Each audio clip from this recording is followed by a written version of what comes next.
If you are joining us for the first time, my name is Yin, and I'm teaching the discipline of work, right? Today, we are going to delve into a very sensitive topic. How do we manage mobile phones at work effectively so that we get the best out of the phones and also out of ourselves at work? Now, there are a few things you need to know about phones. Phones today are not the same gadgets that you knew a few years ago. Today, the biggest addiction is not drugs, betting. The biggest addiction is the use of mobile phones. Many people can do without drugs or betting. In fact, if you take the population of the world today and you want to look at the section that are into drugs, it's quite very, very small. The same applies to betting. Although these two are seen as the biggest form of addiction today, right? Now, the reason why mobile phone addiction is so much of a big problem is because a greater fraction of the population is involved with this. Okay, most of us own phones, and most of us, unfortunately, are addicted to phones, whether we are aware of it or not. And so that is a big problem and something that we need to deal with. Now, it turned out that your mobile phone today has more impact on your mental health than many aspects of your life. Your phone has more impact on your mental health than your relationships and even your work or the amount of money in your pockets, right? And that is also something you need to consider. Your phone definitely have more impact on your productivity at work than many aspects of your work. Okay, it has more impact on your productivity than your boss. Although you may argue that probably your boss is not treating you well. If he was treating you well, you would have done much better than you are doing now. But if you could manage your phone very well, you could more than quadruple your productivity, even if your boss was still treating you the same way that he's treating you today. Now, if you have observed our society, you realize that the very productive people, the rich, those who are doing very well in their field, like the best athletes, the best academics, the best business people, are the ones who use very ordinary phones, right? While the least productive people are the ones who use very luxurious phones. There's a reason. The reason why they use very ordinary phones is not because they are not aware that buying a luxurious phone has benefits. It is because they are actually very aware that phones are a distraction, and they've mastered the art of managing it well. And so they have come to realize that it's not really important to invest so much in a very luxurious phone unless they are using it for something purposely that adds up to their work or their productivity. Now, our goal today is quite very simple. We want to be able to manage mobile phones to achieve three objectives. But before I come to that, what I'm teaching is not about helping you to balance the use of mobile phone with your work. The word balance has been misused in our generation quite a lot. You hear of work-life balance and so many balances here and there. They are all lies, unfortunately, because there's no balance in nature. Okay, life is about trade-off. You choose one thing so that you are not able to choose the other. Okay, anytime you make a choice, you are trading off other choices or other options, right? So it is not like you can choose many things and try to balance them to get equal benefits from all of them. That is a deception that has been sold to us, but it just doesn't work. So what I'm teaching is proper management of mobile phones at work to get the best out of it, which means that if you are going to follow the instructions that or the ideas that I'm sharing, you would have to do away with other things that probably you are enjoying from phones.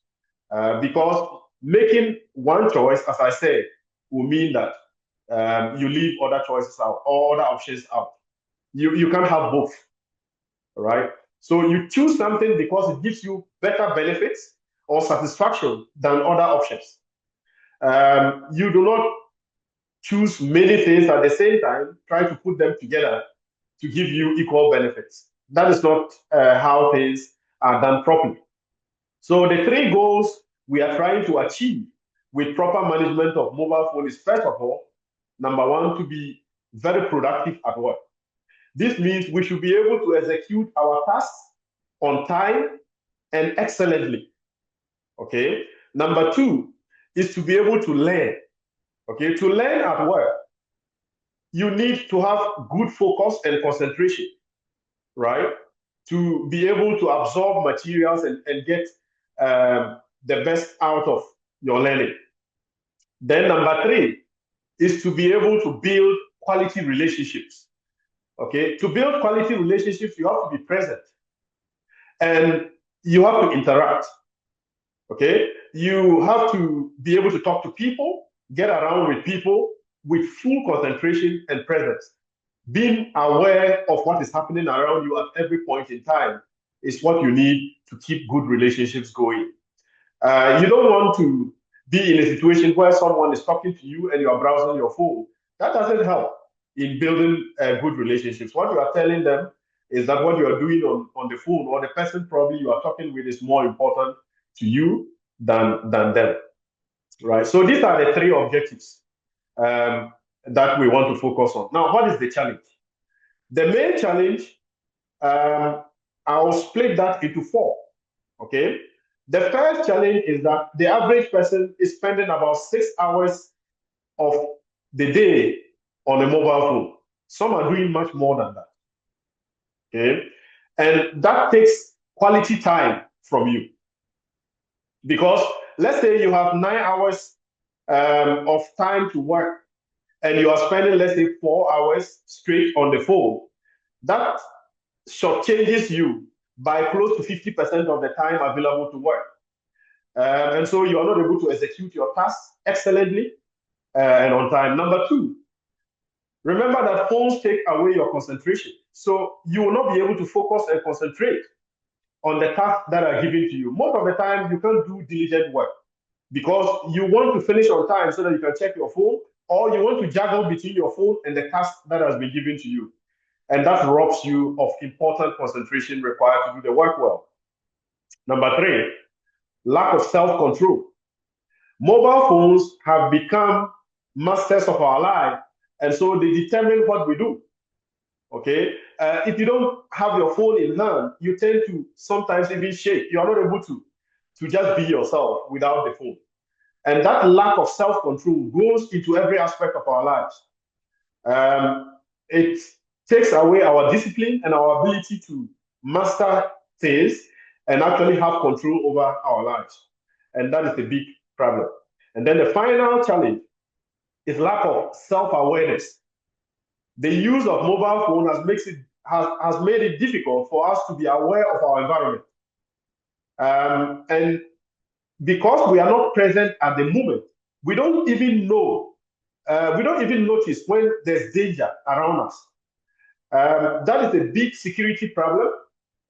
It's a big safety challenge when you are at work because you are not self-aware. You can't see minute details in your environment. If you work with people, it is important that you observe them and try to learn from them and know what is going on in their lives, whether they are doing well, they are sad, or they are not satisfied, or things are good. You need to be aware of all these things. But if you are constantly on the phone and you are not aware, you will not be able to see these things coming. And when there's a danger, you are not able to counteract it very well. So these are the four challenges. Now, what is the solution, right? The first and most important solution is for you to be aware of these things that I've just discussed today, that the mobile phone have more impact on your life than you have ever thought about. Okay, that is where freedom starts. Freedom starts with awareness. So first, just be aware that your phone is not a simple gadget that you are just holding around. It has taken control over your life, and it has more impact over your life and your success in life than you've ever imagined. And then number two is also awareness. But here, you should acknowledge that mobile phones are not adding really anything to your work life that than maybe just giving you a few things that you can do. I'll come back to that. But acknowledge that mobile phones add very little to your productivity at work. Okay, so without them, your work will not be affected that much, unless maybe you are a vendor who uses phone maybe for Momo or other things that bring some financial benefits. And then number three is for you to devise an intentional plan to take back your life and control how you use mobile phones. So first is to be aware that mobile phones have become very dangerous things, stuff in our lives. Second, acknowledge that they don't add much to your life like you thought they should or they are doing. And then finally, you need a plan, a real plan to get back control.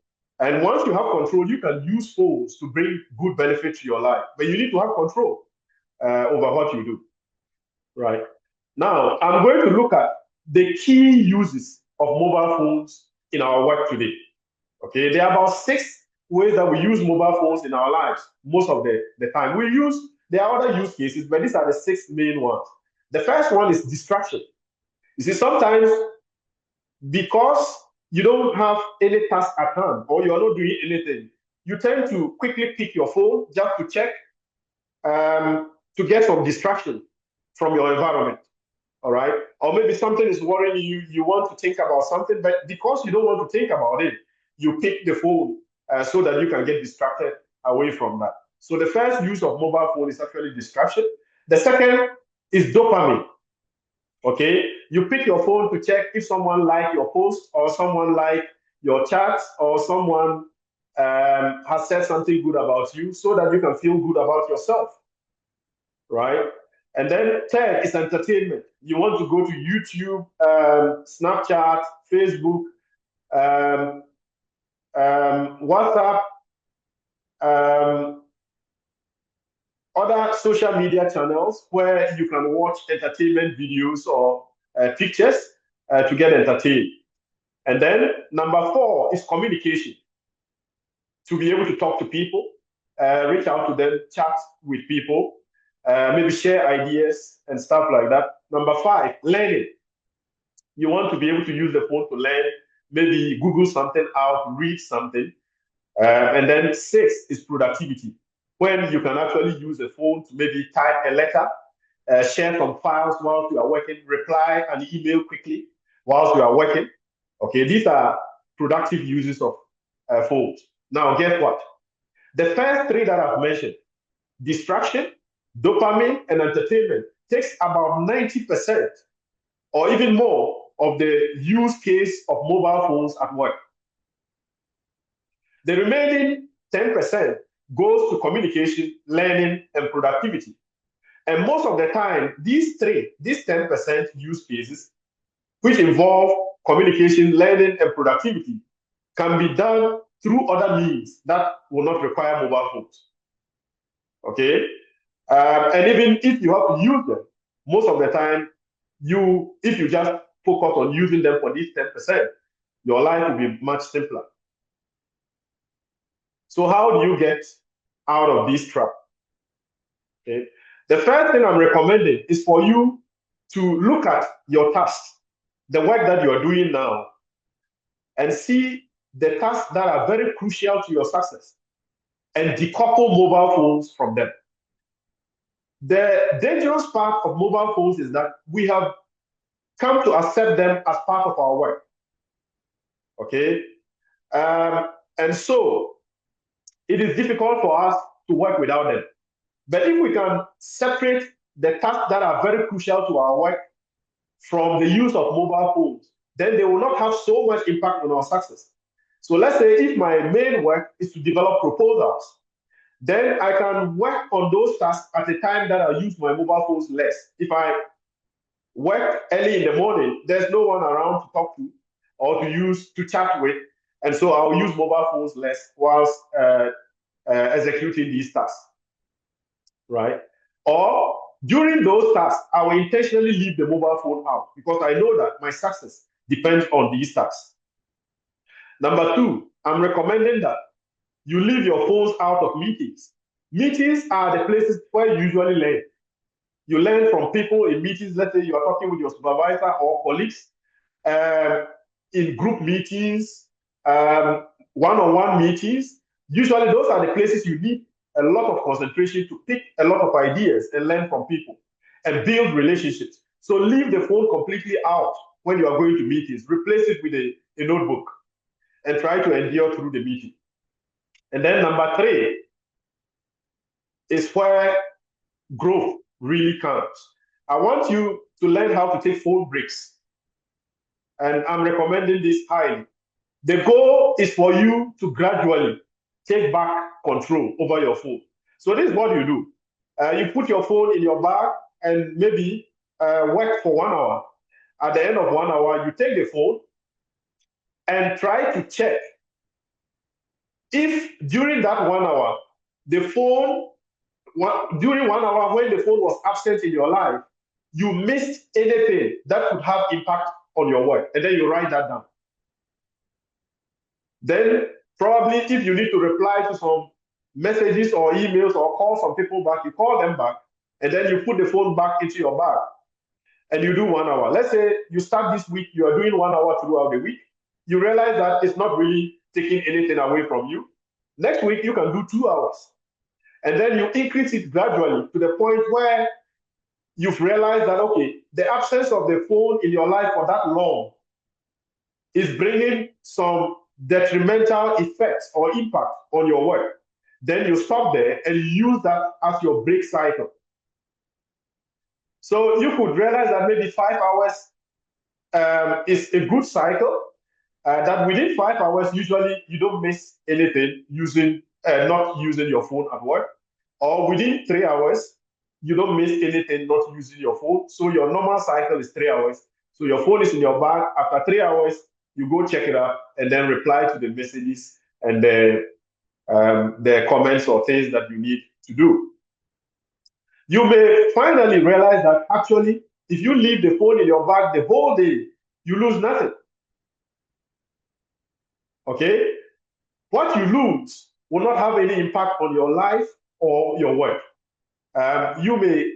Most of you may come to realize that this is actually the case. Okay? And that will help you take your life back. But the point is that you have people who are already dependent on the content that you are creating, or maybe the chats that you circulate around in social media, or the use of your phone. How do you handle them? The first thing is for you to make them aware that now you have decided to leave your phone out when you are working because it's affecting how you work. So they should expect that you reply messages or you call them back at the end of your work.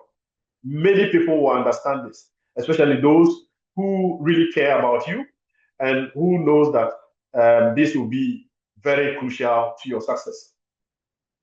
Then the second thing, please return calls and reply messages during the break.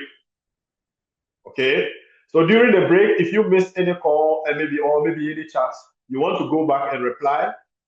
You want to make some calls and let them aware that you were busy working, and so you would get back to them politely, and they will understand. And then the final thing is, whilst you are denying the presence, your presence on the phone, make up by being present physically. Talk to people in real time, like at work. Instead of sending people messages, if their office is not far, you can talk to them. You can go and engage them in whatever you were discussing so that you don't need to be on the phone. There are people that would really appreciate that if you can interact more with them than, let's say, you were on phone all the time. So these three things will help you to be able to take back of your life. But as I said, the things that I teach require discipline. I'm not sharing things that you can have your life and still have them. No, there are things that require you to change your lifestyle so that you can have a better and a more productive lifestyle. It takes time, it takes discipline. When I started this mentorship, I made you a promise that the things that I teach will have a very important impact on your life if you take them seriously. But I also said that the success will not come within the short term. It takes some time and constant practice and learning. And I'm hoping that these will bring you long-term benefits and you will get yourself involved, work very hard, and hopefully it will end all of us very well. Thank you for joining the session today.